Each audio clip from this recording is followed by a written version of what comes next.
दोस्तों चासर की Canterbury tales में कुछ स्टोरीज बहुत ही इंपॉर्टेंट हैं, मोस्ट इम्पॉर्टेंट हैं, जिनको अलग से डिस्कस करना बहुत ज़रूरी है। वैसे मैंने कैंटरबरी टेल्स पर एक वीडियो ऐसी बनाई है जिसमें मैंने सभी स्टोरीज़ को डिस्कस कर दिया है, लेकिन कुछ स्टोरीज़ हैं जैसे कि वाइफ ऑफ बाथ की स्टोरी, नाइट की स्टोरी, मिलर की स्टोरी और नन्स प्रीस्ट की स्टोरी, और भी कई सारी स्टोरीज़ हैं जो इम्पॉर्टेंट है। तो इन्हीं में से एक स्टोरी है नन्स प्रीस्ट की स्टोरी। इसको आज हम डिटेल से डिस्कस करेंगे दोस्तों। अगर ये स्टोरी आपको पसंद आती है, ये वीडियो आपको पसंद आती है, तो मैं और भी वीडियोस डिटेल से बनाऊंगा, पूरी कैंटरबरी टेल्स को डिटेल से डिस्कस करूंगा। आप मुझे कमेंट में जाकर के बताइए। शुरू करते हैं। सबसे पहले हम लोग नन्स प्रीस्ट की टेल का प्रोलॉग डिस्कस करेंगे। तो नन्स प्रीस्ट की कहानी से पहले कहानी सुनाई थी मॉन्क ने, अपनी टेल सुनाई थी।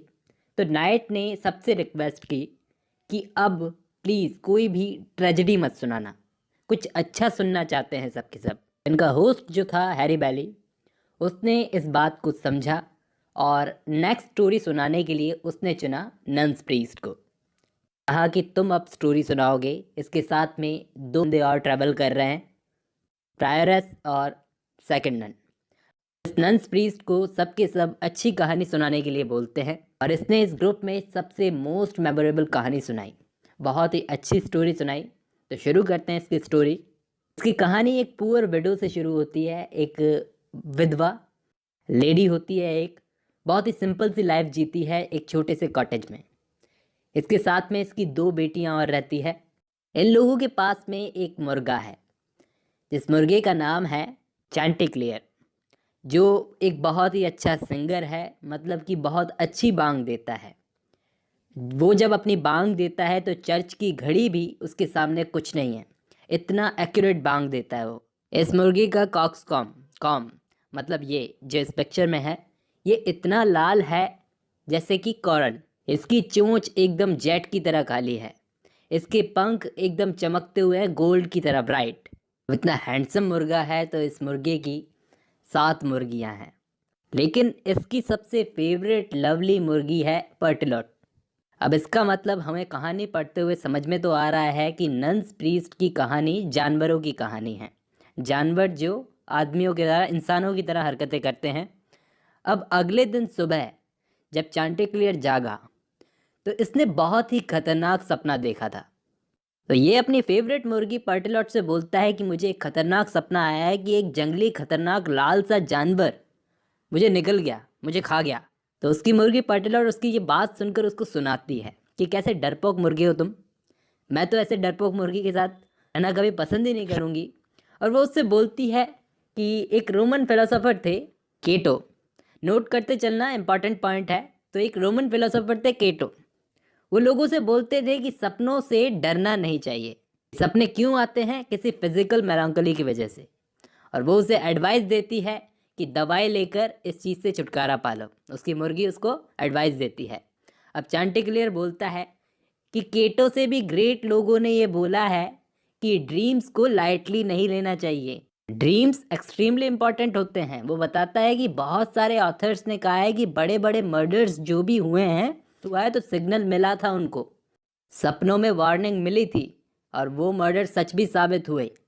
तो कहने का मतलब सपनों में मिली हुई वार्निंग्स को लाइटली नहीं लेना चाहिए। बहुत सारे नाम बताता है वो, जैसे एक्रोबियस, स्किपियो, जोसेफ और क्रॉसिस, और दूसरे भी नाम बताता है जिनको मनहूस सपने आए थे। अब चांटिक्लियर इस पर्टिलॉट की तारीफ़ करता है और सारे एविडेंस खुद ही प्रेजेंट करने के बावजूद कि ड्रीम्स कितने ज़रूरी होते हैं, ड्रीम्स को लाइटली नहीं लेना चाहिए, ये पर्टिलॉट की बात मानता है। मतलब एंड में ये अपनी मुर्गी की ही बात मानता है, अपने ड्रीम्स को इग्नोर करता है। अब माननी ही उसी की थी तो इतना लंबा लेक्चर क्यों दिया।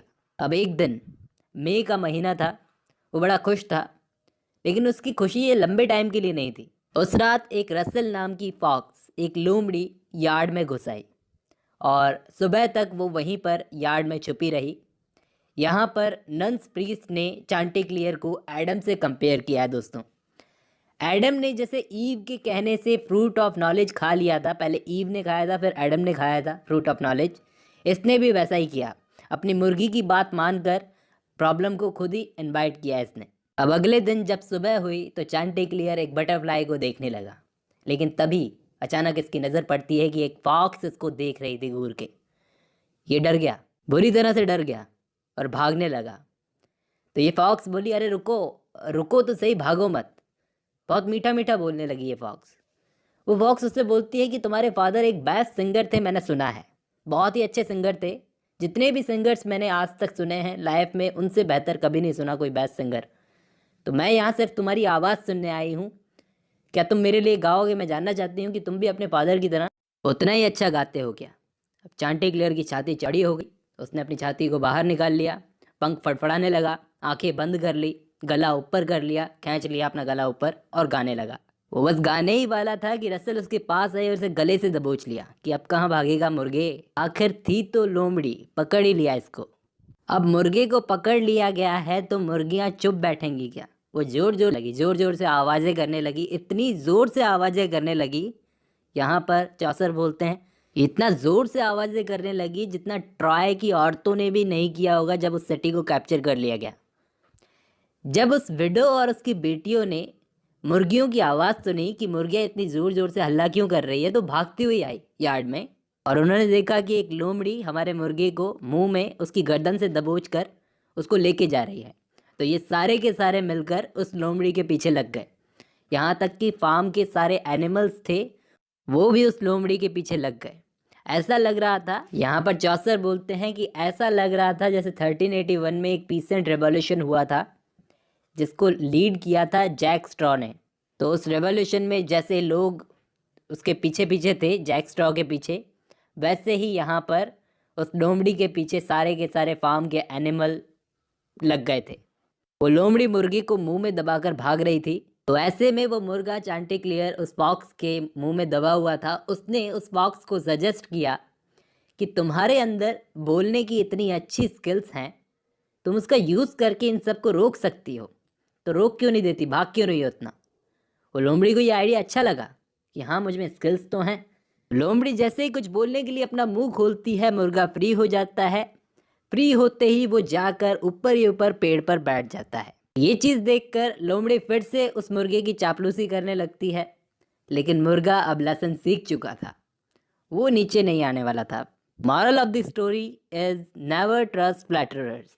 चापलूसों पर कभी ट्रस्ट मत करो। कहानी सुनने के बाद host Harry Bailey nun's priest की तारीफ करता है इतनी अच्छी स्टोरी सुनाने के लिए, क्या कमाल की स्टोरी सुनाई, और उस प्रीस्ट से बोलता है कि तुम खुद इस स्टोरी के हीरो हो, बस तुम्हारे पास मुर्गियाँ नहीं हैं, मुर्गियों की ज़रूरत है जो तुमको कभी मिलेंगी नहीं, क्योंकि तुम क्लर्जी से जुड़े हुए हो, क्लर्जी के मेंबर हो, प्रीस्ट हो।